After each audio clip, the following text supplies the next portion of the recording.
Assalomu alaykum ekrandagi izləyicilər, mush vaqtinizlar xeyirlik olsun.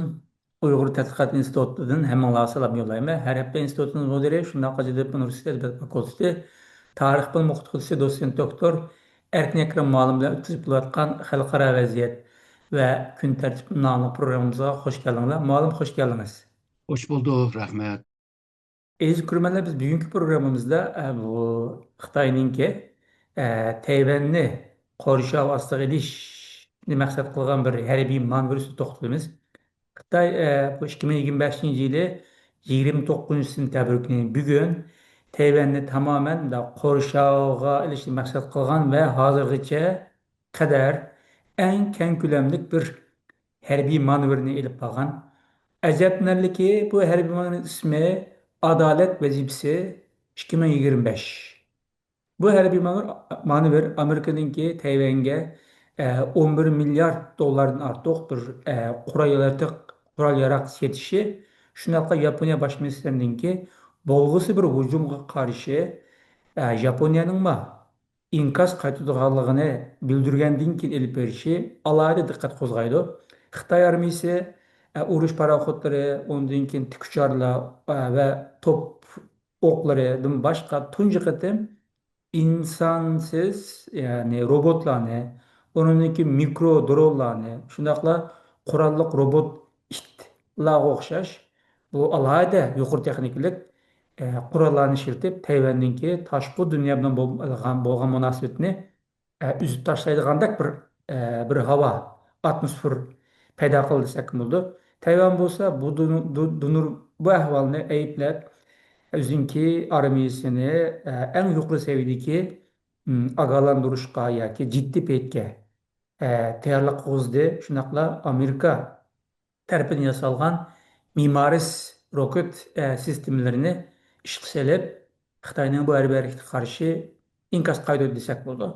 Hərbi hərəkət səbəbindən 100 mingdən artıq bu deminki aeroplan səfərlərininki əməldən qaldırılğanlığı, şunaqla Tayvan xalqı və payçəklərmə hazırlıqçı bo'lgan nəhayət bir turğunluq kirib qalğanlığı bildirildi. Biz bugünkü proqramımızda aldı bilen Xitay nima uchun bu harbiy harakatni elib bordi? Undan keyin aqidli ma'lum balkim nima ishga Xitoy bu qatim harbiy harakatga adolat vazifasi yoki adolat burchi 2025 degan nima ismini berdi. Bu Xitay'ınki Tayvan'ı kurşap bir harbiy manevra elip birişi bu birinci kıtım emas. Hazırgıça 4 kıtım oldu. Her kıtım şu aralda bir gap sözler, talaş tartışlar olub qalğan vaxtıda müştaq bir hareket başlaydı. Ya ki sırttan birileri Amerika'dan birileri kep qalsa, ondan keyin bu hareketini qılıvadıdı.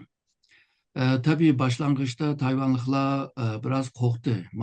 Ma kıtım ki yani 29. yıllarınki saat 7:20 ettigen Tayvan vakti ettigen saat 20'deki bu harbi manevrası bu Tayvanlıklarını mı be korkutkan tek emes turdu. Tayvanlıklar yani özününki hayatını yani yaşavadıdı, işki bağanlı işki biri vadıdı. Onun için bilikçiler mı bir yerde manevra vakya boptular da jiraflarga ketken kiyimlerini ama yakınғы ekil aldı.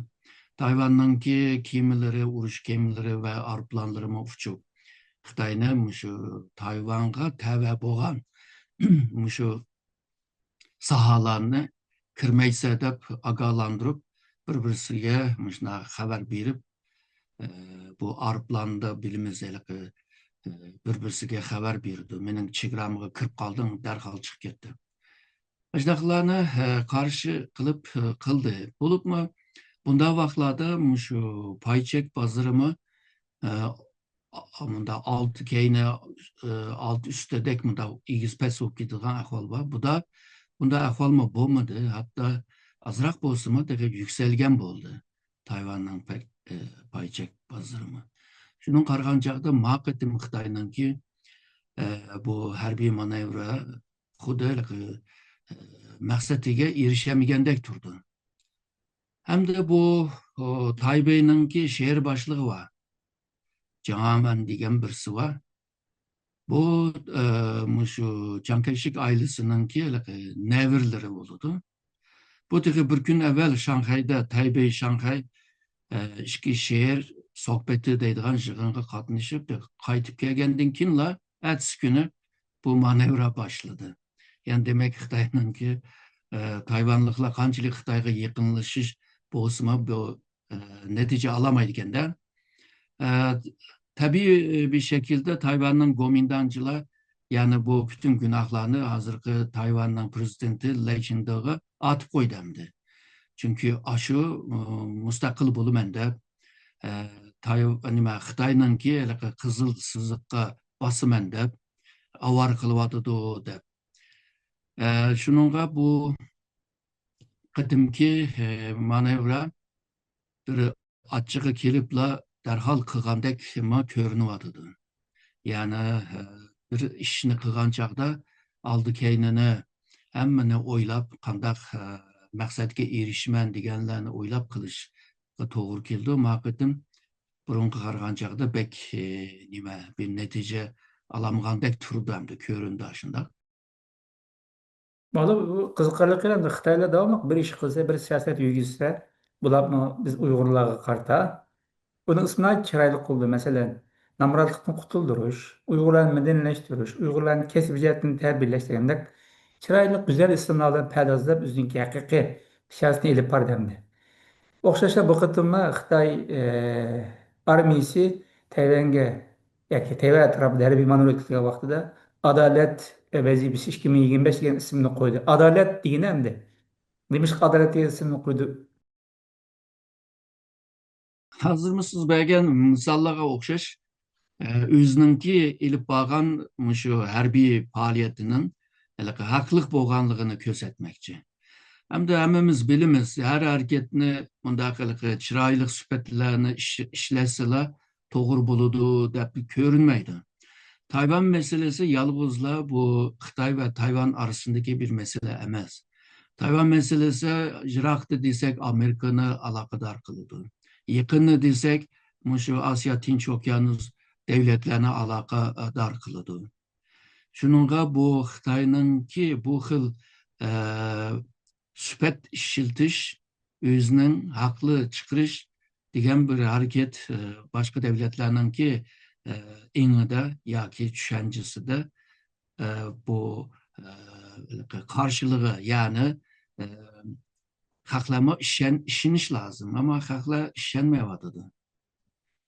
Xitay'ın ki şu sözü uruş sanatında mı ba yani her kanda bir harbi hareketi çokum aşı haklık buluş lazım. Yani çuşu yomin deydiğen bir gibi var. Yani harbini e, uruşka saldırgan vakti da çokum toğra bir namı buluş lazım da. Şununla Tayvan'a ilip bağın bu e, adalet vazife 2025 digini ama aşı manada işiltivadıdı. Fakat dünya bununla pek karab gitemdi.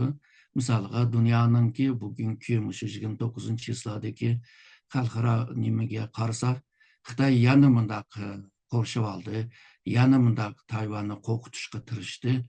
Deple ötep git bardı. Yani e, mavu medyada yaki mavu matbuatlarda bir çoğun vakada görünmevadıdı bu.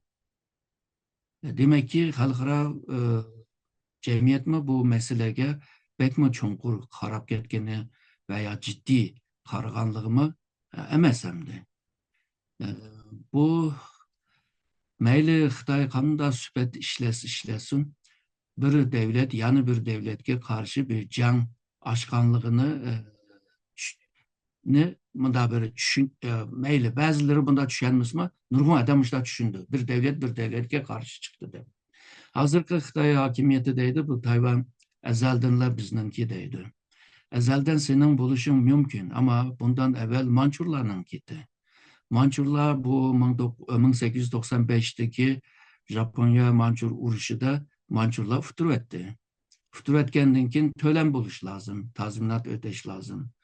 Bu pullarını ödedi, onun dinkin ödeyemeyen yerge Tayvan ve etraftaki töt aralını hemisini Japonya'ya mengü ötküzbegen buldu. Bu bir kilişim. taraflar hemisi imza atkan bir kelişim. Hem de İkinci Dünya Uruşu'daki ahval başka hem de. O hem de Japon futur etkenliğin Japon burun bisvagan yerlerini hemsini ilgisiga qaytırıp bersin dep andaq bir karar algandan Japonya burun bisvagan yerlerini qaytırıp ettemdi. Ama Komünist Xitayga qaytırmadı. Gomindan Xitayga qaytırdı. Gomindan Xitay hazır Tayvan'da. Yani qaytırgan bolsa, yani Gomindan Xitay hakimiyetiga qaytırgan boldu. Şununla bu Komünist Xitay hakimiyeti Tayvan'a hücum kılışı, yani bir devlet bir devletke karşı can kılgan buludu. Ama Xitay tarihten biri Cungo'nun dedi, yani Cunhua人民共和国 demeydemdi. Cungo'nun dep durup tarihi bir isimni andaq işiltip durup, o da bütün Uygur davagerlerin hemmisine Dong Tufunzu degendek aşında bir nimeler sözlemdi. Fakat bu söz tesir yetiş lazım ama bu dakika kargancakda belki unçilik yarmagandek turdu. Hem de şu hem adam şu meyli Tayvan bolsun, meyli Amerika bolsun, Xitay tarafına iniq bilmeyimiz. Hemisi şu 2027'ge merkezleşivadıdı. Şununla Tayvan'a şu 2027'ge karşı güçünü güçlendirvadıdı. Amerika'nın yakında çıkan şu Pentagon'dan çıkan Xitay'nın ki harbiy güçünü tahlil kılgan bir doklat var. O doklattıma şu 2027'de işaret kılıvadıdı. Belki hazırki manevra şu 2027'ge karta ilip biri vadıdı dep oylayman. Ama Tayvan Xitayga pek yakın. Yani nurgun şunda kimilerini işiltip onda korşap kılış biraz arttıkça. Çünkü kolodaki mavu başkuruş bomba deyimiz var, roketlerini urpesila bizdemdila Tayvan'ı yok dalaydı. Yani moyum yerlerini yok atkandan keyin Tayvan paleş oldu. Etrafını korşuvasa Tayvan'a kırıp çıkıdığan kimilerini tosuvasıla bu vakti da Tayvan'a kırdıgan nipit tabi gaz enerji kalmaydı. Sırtkı satıdığan mallarını satamaydı dep. Ama Xitay'ın korşaşını eğer de Amerika ve kalan ittifaktaş devletler Xitay'ın sırtında Xitay'ına korşuvası için degen meselemin vardı. Bunda vakti da Xitay hem de kuruklukta şu üzünün korşangan kemilerini kutkuzuş için yine özünün kemilerini kurallarını işiltidemdi. Kurukluktan urudemdi. Havadan uruş mümkün. Bununla karta Amerika, meyli Japonya'dan bolsun, meyli Filipin'de bolsun, bir yerde harbiy bazınımı güçlendirvadıdı. Filipin esasmış o nimdeydi, deniz piyadesi deydi o. Yani deniz ermi ama piyade ermi. Denizde hareket kıldı. Japonya bolsa bu hava ermisi. Ondan başka Amerika'nınki, özününki şu 7. filo degen 7. şu deniz koşunları var. Ulama müşrege canga kiriş mümkün. Hem de Xitayga kim yardım kılalaydı meselesi vardı. Amerika, Tayvan ya da Japonya, Filipin, Avustralya degendek devletler Amerika tarafını tutkan bolsa, Xitay'nın tarafını kim tutudu? Pakistan tutamdı. Hindistan belki ben yok dep çekiniliş mümkün. Şununla bu canın başlap kalsa, mesela 2027'de, onun nurgun meseleler var. Az bayasız degen o 11 milyar dolarlık bu nimede kurallarının arasında hücum karakterli kurallama var. Yani Xitay'ın kimilerini, arplanlarını urup kılalaydıgan, yani en ilgar kurallama var.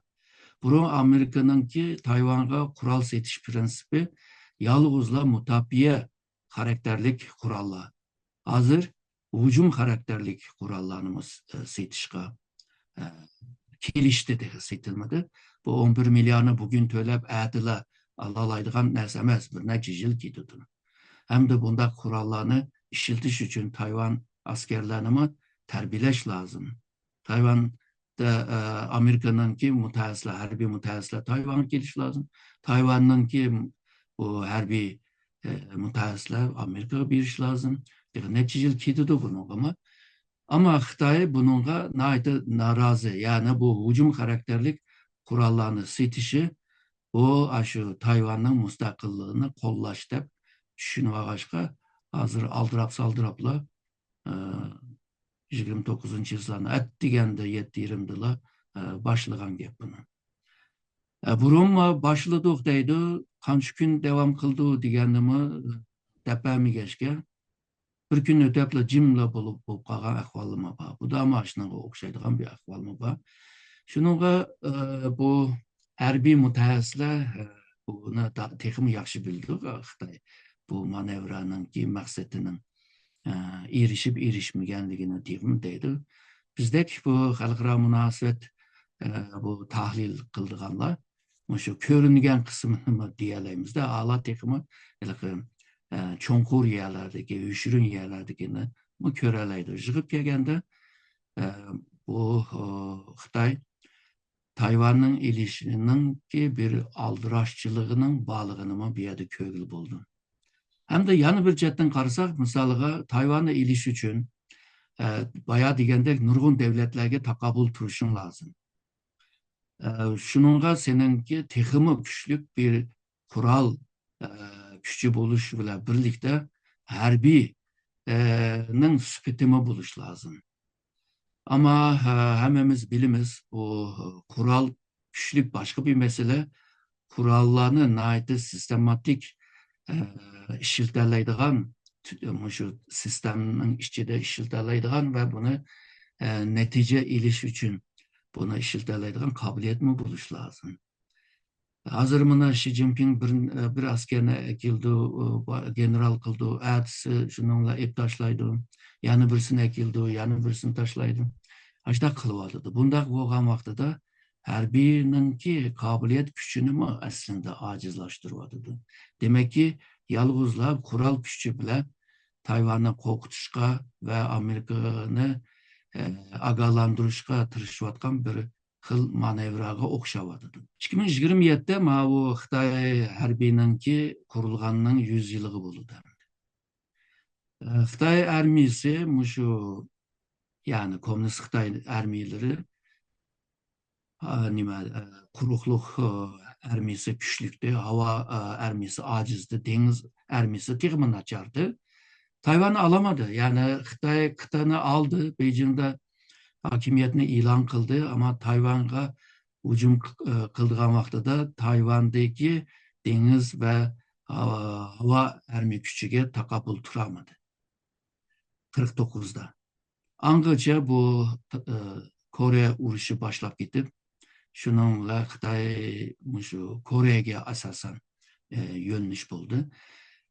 Ondan keyin bu Kore urushi tugagandan keyin Xitoy deniz armiyasini güçlendirishga, hava armiyasini güçlendirishga tirishdi. Ondan keyin bir qancha qatim shuna hujum qilib sinab baqdi. Ondan keyin bu 68'de daim Tayvan ve etrafıga bomba etishni qilib baqdi. Keyin bomba yetmagandan keyin 2 kunda bir qildi. Keyin texmi yetmagandan keyin bomba atmaydigan bo'ldi. Burundan tatib Xitoy armiyasi mushu Tayvan'ı alımız deb bir nişan qilgan. Ama bu nişan hozirgacha bu amallaşmadi. Shuningga bu harbiy, yani Xitoyning harbiy tarafi buni bir ayib deb ko'rdi hamda o'ziga. Shuning bu ayibni tozalash uchun Tayvanni cho'qim ilishga to'g'ri keldi. Yani ayibini yo'qotish uchun. İkincisi bu Xi Jinping o'zidan evvelki Xitoy amaldarlarga o'xshamaydi. Bu harbiylikdami yo'q. Burunma belki bilinib tonulup talantlı birisi emas. Bunda paytda hamda tarixda o'zining ismini qoldirib qo'yish bu Xitoyninki siyosiy an'anada bor narsamdi. Noji podsholar ismini tarixga yozg'izdi debchi. Ama Tayvan'ı alalırsa Mao'nun alamagan Tayvan'ı men olgan bo'ldim. Mao'dan kim eng cho'ng adam men deb anda tarihi yazdırgan bir niyetim var. Şununla Tayvan meselesini bir harbiyning meselesi emas, bir siyasi ve Xitoyningki milliy meselesiga aylantirdi. Shuningga bu avam Xitoy xalqi shu Tayvan bizningki Amerika to'saqlik qildi, ashadagi bo'lgunchilar Tayvanni bo'lib olmoqchi, mustaqil bo'lib olmoqchi deb. Xalq mana shunaqa qaraydigan bo'lib qoldi. Aslida undaq emasligini Xitoy tarafdan buni anglatmaydi. Misoliga deylik, 1971'de bu Amerika Xitoy bilan yipiq shaklda ko'rishishga boshladi.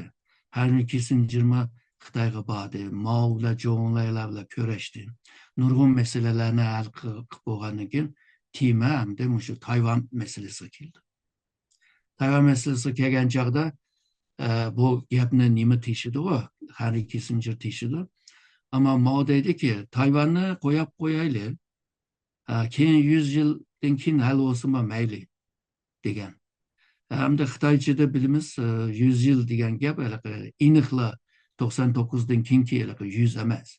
Yani uzun bir mezgil degan gap hamda. Yani aşı 71'de Amerika bilan munosabatni yaqinlashtirdik degan vaqtida Tayvanni qo'lga olaylik, qo'lga tushiraylik degan niyat yoki qudrat yo'q ekanda hamda. Hozir hamda Xi Jinping menda u qudrat bor, hozirgi Xitoy burungi Xitoy emas. Bizningki har xil qurollar, har xil urush kemalar, har xil urush aeroplanlar tayyor bo'ldi. Zamonaviy bir harbiy nima yaratdik deydi. Hamda unchilikmi emas hamda Amerika bilan selishtirganda. Shuningga Xi Jinpingninki shaxsiy shundaq ilishninki niyatimi kuchli. Hamda buningki chegarasini, ya'ni chekini shu nima 2027'ga qo'ygan bo'lsa kerak. Burun biri Xi Jinping bilan nima Trumpninki ko'rishishdimi? Trump uch qo'shqor gap qilgan odam bu.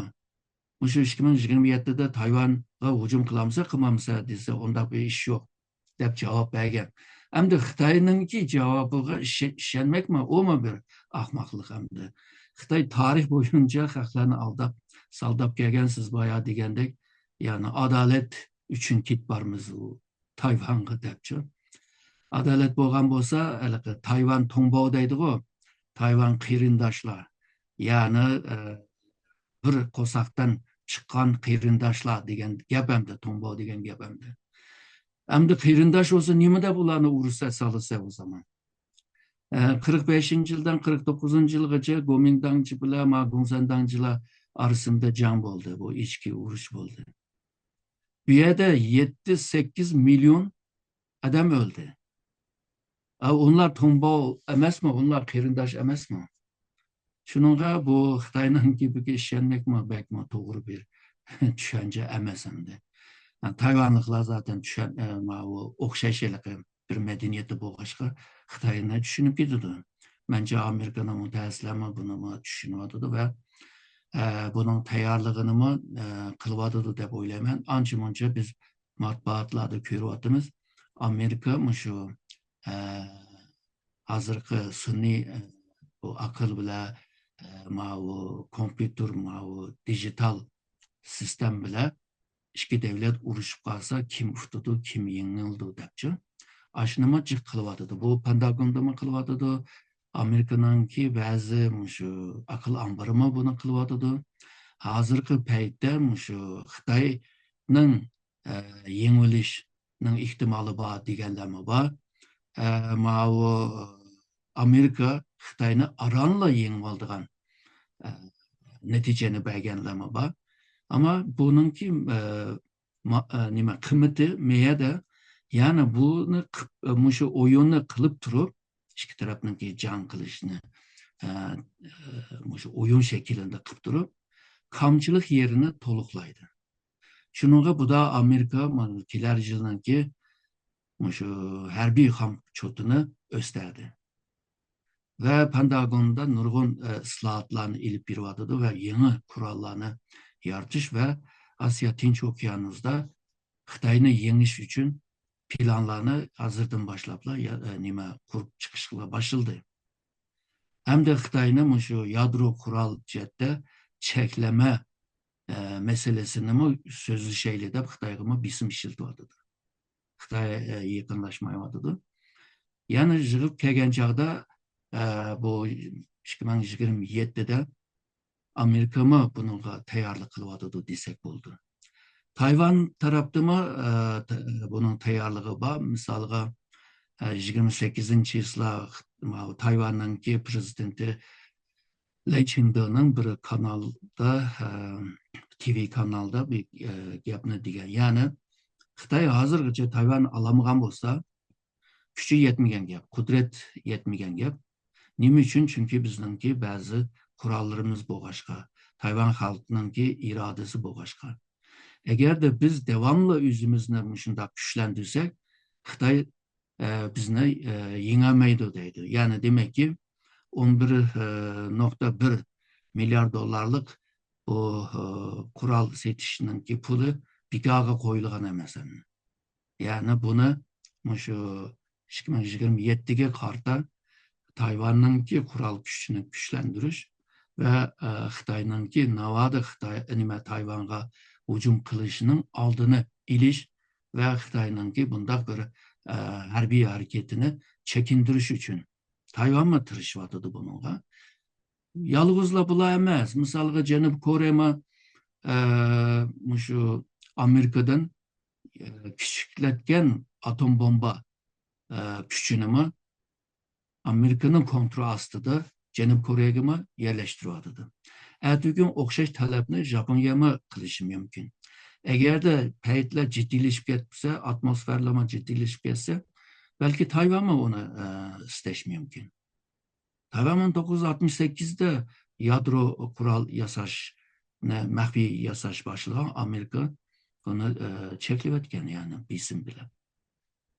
Şununla bu Tayvan meselesi nurgun devletlerine münasebet, devletlerine menfaatdeki çıkını alaydı. Şununla vakti kelgen çağda Xitay mı 2027'den eğer de vazgeçip kalsa, onda da harbinin kuruluşunun 100 yıllığını kutlaşma emelleşmeydi degan gibi. Olam siz bu Amerika'nınki Tayvan'ı tutkamada estadil pozisyonga qarab yoki Amerika'nın da Tayvan nisbatan stratejik bir iniqsizlik pozitsiyasi vardı. Ama bu sizinki tahliliniz, onun dinkin Amerika'nınki Tayvan'ga bir 11 milyarddan artık bir qurol setip bir işi qatarlıqlarga qarab turib yoki Pentagon'unki buncholar estadil muammo qilishi, demak Tayvan masalasini izchil kuzatib turishi deganlarga qarab o'sha Amerika'nınki Tayvan qaratgan stratejik iniqsizlik pozitsiyasininki yo'qolib iniq bir pozitsiyaga kelganligidan derak beramiz desak bo'ladimi bu? Aslında Nancy Pelosi'nin Tayvan ziyaretinden itibaren ebeki mücmel siyasetini nehleştiriş başladı. Teşvetti onu. Onun digin hasta netleşik başlavadı ama Amerika'nınki bazı mütehassisler, strateji mütehassisler yanaşı mücmel bolsa yaxşı çünkü mücmel bolsa onun astıda yani samanın astıda nurgun suna manguzgılı boludu degan bir köz qarashda. Eğer de iniq olib kelsa bazı işlerini qığılıp olmaydı da devatkanlar var. Ama Xitay'nınki Tayvan'a ilip bağlan bu bisimler hem de siyasi, iktisadi, xalqaro münasebet yani diplomasi cihetten, kural cihetten şuna bisimler ebeki mücmelnimi iniqlaşqa yani netleştirişke sebep mi buluvadıdı. Gerçi Xitay şu Tayvan müstakil bolumen digeçke men muşunda hücum kılıvatı men davadıdı. 2015'te mi bölgüncüye karşı bir kanunu çıkardı. O bölgünce kanunu şu Tayvan'a kartıldı. Şu 2015'ten kin Tayvan'a boğan bisimler güçlənib getdi. Aslında bu Tayvanlıqlarını Xitayğa Tayvanlı mənfəətini de Xitayğa karşı çıkıdığan insanların ki sanını köpeytken mi yani şu Xitayların ki bisimidir. Misalga 2000 yılında saylam vardı. O saylamda şu Minjingdan yani Yeşiller hakimiyet beşiği kämisin dep Demokratik İlgirleş Partisi hakimiyet beşiği kämisin dep öz wagtydaki Xitaynyňky baş ministri Zhu acayip aşı kattık yüzlerine acayip öyle sert gözlü vakrap çakrap. Şununla bu Tayvanlıklarını bir açığını keltirip koydu. Şunun saylamda avu Xitay istemigen adamlar saylanıp kaldı. Yani Xitay başka yollarını izleş lazımdı. Misalga 2000 yılında şu bir Xitay eňini Kogdaylı degan gapni demezdi. Ama hazır tolu deydigan boldu. Şu wagtyda Tayvan tarapy deydi ki biz bir Xitay, tamam ama awu bir Xitaynyň bir biz deydi. Kuruklukdaki Xitay deydi, bir Xitay ama bu Xitay biz deydi. Hem her iki tarapyň dawatgan Xitay hukumynynki mahiyeti okşamaydı, şekil okşap kalgan bilen. Şu wagtyda Xitayma tırışmady muşnunga. Ama hazır deydi bir Xitayny tonusaňla meýli dawatydy. Xitay 98'de şu Japonya'ya mı bir isim işiltip durup onunla hazır Xitay'nınki düşmanıga ayrılıp kaldı. Xitay okşaşla şu 90'lı yıllarda Şark Türkistan'a ilip ağan bir isim siyaseti, şu nime Tibet'e ilip ağan, Moğolistan'a ilip ağan şu siyasetler hemmisi Xitay'nınki Xitay'a karta bir menfi terakkiyat buldu. Yani demek ki Xitay bundaq işlerini hal kılışta yani tarihi o enene düşünce var o. Aşı kokusam, bisim işletsem, örküsem, kolumga şu kurallarını elip bir diveylisem kokuydu deydigan bir düşünce buluşu mümkün. Bazen kokutuş belki işe yaraydı ama bazen de yarımaydı. Tətürge aynı kılış mümkün. Tayvan'ın misalı aşına bir misal. Şununla Xitay hazır her xil usluplarını işiltiwatydy. Misalga Xitay Tayvan cemiyetini halkının kalısyny gaýlamkanlaşdyryş üçin Tayvan'ınki iktisat ticari jetden tosaklı kılışı, diplomasi terakkiyatine tosak için her xil bisimlerini işiltiwatydy hazır Tayvan'a. Şununla Tayvan lıkla özününki tarih çetdimi nurgun çeteldeki hücumlara uçurgan. Gollandiyalıklardan Fransiyalıklar, İngilizlerge, Xitayga, Mançurlar, Japonlar hemisiga karşı çıkan haklar bu. Şununla bu Tayvanlıklar biz aşı özümüzdeki eneni boğan kandak deyimiz onu yumuşak ama kattık bir güçümüzü şilteyleydi. Yani biz medeni insan. Biz aldırap saldırap haklarga urup sayılıp onda demeyimiz. Ama biz irademizle karşı çıkımız da Tayvan tarafından ama bunu kılvadıdı. Xitay'nınki bütün şu medyadaki oyunlarını hemmeni bozuşka tırışvadıdı digendek. Tayvan tarafından asta şu Xitay'nınki şu kılmışlığa karşı bir ittifak işçiге kırvadıdı. Fakat Xitay tarafı olsa yani Xitay Beijing tarafı olsa Xitay taraftarı boğan yani Xitay yalakçıları boğan adamlarını izleydi. Bir, iki, üçtü. Bu bir, iki, üç adamını izlep durup CCTV tötte bulanı sözgüzü.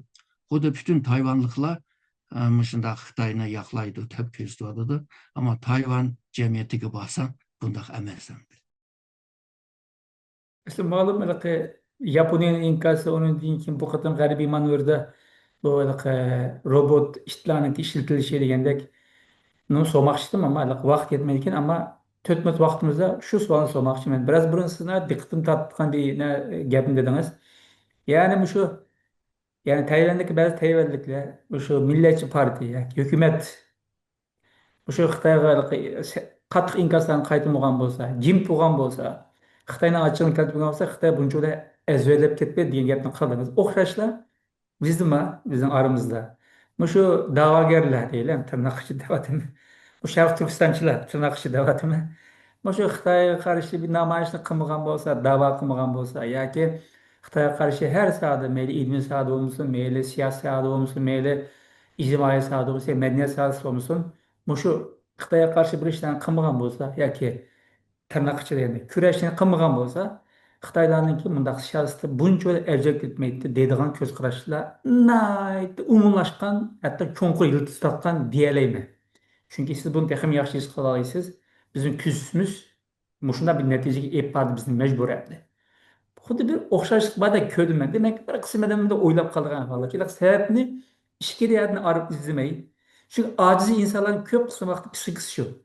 Bütün sababni tashqi sababga atib qo'yadigan, shu tashqi jihatni ayirib izlaydigan, ichki jihatni izlamaydigan, tafakkuri tez odamlar bu şey o'ylab olgan yoki qo'rqinchoq yoki bundaq nima deymiz? Üzünki bir muqim mustaqil ko'z qarashi bo'lmagan insonlar buni o'ylamlikda o'ylayman. Siz buni qanday qaraysiz? 28 İslamı Leçing'de yani bu Tayvan'ın prezidentimi degendi. Xitayninki maqsadi naydi iniq Tayvan'ı yutmamoqchi. Sen qanda qarşılasan qarşıla, o bərabər seni yutman deydi. Şununla biz özümüzni güçləndirməkcə qarşı çıxamayımız da. Hem de Uygurlarga kelsek, hem de şu 49'dan beri nurgun hareketler oldu, siyasi hareketler. O hareketler bile nurgun Uygurlarını kırıp taşıldı.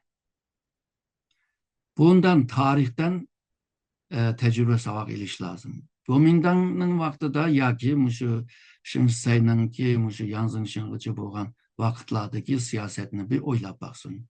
Mançurlar vaktideki siyasetini bir oylap baksın. Yani şu 150 yıldan beri Jim Tuğan vaktida şu seni yok tışkılı tırıştı. Baş kaldırgan vaktida onundan keyin seni aldap saldap kılışkı başladı. Mesela 44'teki Cumhuriyet kuruldu. Xitay nemiş kıldı? Yenemedi. Hatta Xitay'ın generallarını mı öldürüverdi?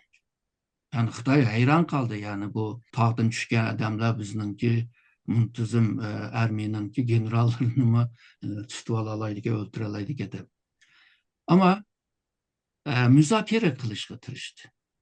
Neticede nim oldu? Yanıla ulanımı tesirsiz halığa ekip koydu. Yani o Cumhuriyetke mensup olan 30 neçimin ermi vardı. Ulanımı yoktu vetlerine.